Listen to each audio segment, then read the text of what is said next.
Hello, and welcome back to ADHD Focus and Motivation, your go-to source for insights, strategies, and empowerment in navigating ADHD in your daily life. Today, we're diving deep into a topic that many of us wrestle with but often fail to recognize: self-sabotaging behaviors and their impact on our mental health. Understanding these behaviors is crucial, especially for those of us with ADHD, as they can stealthily undermine our efforts, goals, and overall well-being. So, let's embark on this journey together to uncover, understand, and transform these patterns for a healthier, more fulfilling life. First, let's define what we mean by self-sabotaging behaviors. These are actions or thought patterns that, despite our best intentions, lead us away from what we truly desire or towards outcomes that we want to avoid. They are the roadblocks we unknowingly set for ourselves on our path to success and happiness. For those with ADHD, these behaviors can manifest in various ways, such as procrastination, inconsistency, impulsive decision-making, and negative self-talk. But why do we do this to ourselves? The reasons are multifaceted, including fear of failure, fear of success, a desire for control in an unpredictable world, and even holding on to a familiar sense of identity, even if it's one of struggle or underachievement. Recognizing self-sabotaging behaviors is a critical step toward personal growth, especially for those of us with ADHD. Now that we're aware of these behaviors, let's explore in-depth strategies to overcome them. These approaches are designed not just as band-aids but as tools for profound, lasting change. Let's delve into each strategy, understand its importance, and learn how to effectively implement it in our daily lives. One of the biggest challenges we face with ADHD is the overwhelming sensation that comes with starting a task, especially a large one. This often leads to procrastination, a form of self-sabotage that delays our progress and success.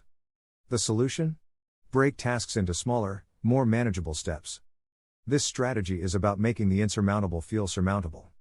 For example, if you have a report to write, instead of focusing on the report as a whole, break it down. Step 1 could be outlining the report sections.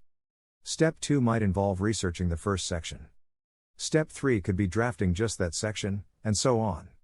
Implementing this strategy involves some planning. Start with a clear goal for the task at hand.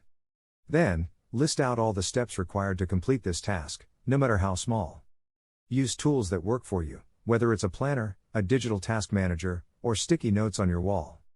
The key is visibility and clarity. Each time you complete a step, check it off. This not only provides a sense of accomplishment but also visually demonstrates your progress. Impulsivity and a skewed sense of time are hallmarks of ADHD, which can disrupt our ability to manage tasks and meet deadlines. Time management techniques, particularly the Pomodoro technique, offer a practical solution. The Pomodoro technique involves working for a set period, traditionally 25 minutes, followed by a short break. This cycle is repeated, with every fourth break being longer. This technique combats procrastination and boosts productivity by creating a sense of urgency and allowing for regular breaks to refresh the mind. It's also adaptable. You can adjust the working periods and breaks to suit your concentration span. To start, select a task from your previously broken down steps. Set a timer for your chosen work period. During this time, focus solely on the task at hand. When the timer goes off, take a brief break. Stand up, stretch, walk around, or do something non-task related to clear your mind.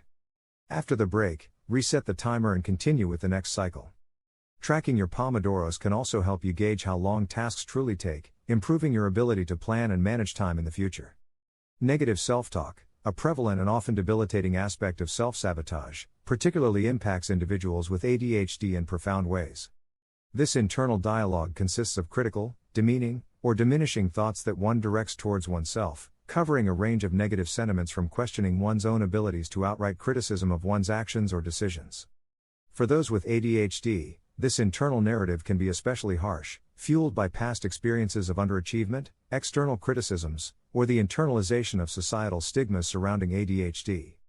Negative self-talk not only erodes self-esteem but also contributes to a cycle of decreased motivation and increased avoidance behaviors, making it harder to start or complete tasks, engage in new challenges, or pursue long-term goals. Counteracting this self-sabotage requires conscious effort and strategies aimed at recognizing and challenging these negative patterns. It starts with awareness, identifying moments of negative self-talk as they occur and understanding the triggers behind them. This could involve situations where failure is feared, when facing a task that has historically been challenging, or when comparing oneself to others. The next step involves challenging these thoughts, questioning their accuracy, and reframing them into more positive or realistic statements. Techniques such as cognitive behavioral therapy, CBT, principles can be particularly effective here, helping individuals to replace negative thoughts with affirmations or evidence-based acknowledgments of their capabilities and achievements. By actively shifting the internal dialogue from critical to supportive, individuals with ADHD can begin to dismantle the patterns of self-sabotage that hinder their progress, opening the door to improved self-esteem, motivation, and resilience in the face of challenges. Negative self-talk is a form of internal sabotage that can limit our belief in our ability to succeed. Counteracting this with positive affirmations helps to rewire our thought patterns, promoting a more positive self-image and confidence. Affirmations are positive, empowering statements that, when repeated, can help us overcome self-doubt and reinforce our strengths and capabilities. Craft affirmations that are personal, in the present tense, and truly resonate with you. For example, I am capable of achieving my goals, or I am resilient and can handle challenges that come my way. Incorporate these affirmations into your daily routine. Repeat them in the morning, write them on post-it notes around your workspace, or set reminders on your phone. The key is consistency. Over time, these positive messages will start to replace the negative chatter, opening up a more supportive mental space for taking action towards your goals. These strategies, breaking tasks into smaller steps, utilizing time management techniques like the Pomodoro, and reinforcing positive affirmations, are more than just tips, they're transformative practices that can reshape how we view and approach our goals, especially for those of us with ADHD. Implementing these strategies won't result in overnight success, but with patience, persistence, and self-compassion, they can lead to significant, positive changes in how we work, how we view ourselves, and ultimately, in our overall mental health. Remember, we're in this journey together. Each small step we take is a step towards overcoming our self-sabotaging behaviors and moving closer to our true potential. Stay tuned for our next segment, where we'll dive into even more strategies and share inspiring stories from the ADHD community. Together, we can turn our challenges into our greatest strengths. Stay well.